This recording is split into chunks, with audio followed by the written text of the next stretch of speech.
we had a pandemic with the opioid crisis. A lot of doctors during the time didn't really understand the level of addiction that was being caused by prescribing opioids, your hydrocodones or Oxycontin, morphine, those types of prescription pain pills. And it led to a high addiction rate. And now that they have better education and better knowledge about what those addictions are doing to people, a lot of doctors have stopped prescribing those medications. You used to could get a prescription for, say, oxycodone for a 3-month prescription, taking 2 tablets a day, 3 times, or 2 tablets 3 times a day. You could get 180 tablets of oxycodone prescribed to you. Now you can't do that. Like if you have surgery, they may prescribe you 7 days worth of medicine, and then that's about it. They try to get you off of it as fast as possible because it does cause such a high level of addiction. Now one of the problems that we've had is since the doctors have stopped prescribing those types of medications, people that are addicted to those opioids have turned to street-level drugs. Your heroin is one of the big ones that they've turned to. Over the years, we've seen an influx of fentanyl into the streets, and a lot of that just really depends on the price. A kilo of heroin is going to cost you about $52,000 to $54,000.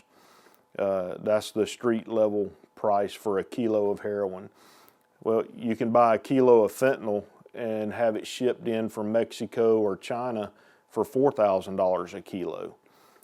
So when you look at the price difference, fentanyl is about 50 to 100 times more potent than morphine.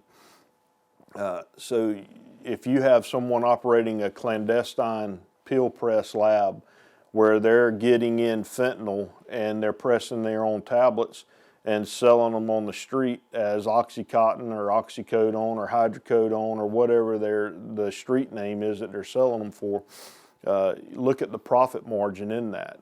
You spend $4,000 for a kilo of fentanyl. 1 kilo of fentanyl can produce up to 1 million tablets in a pill press.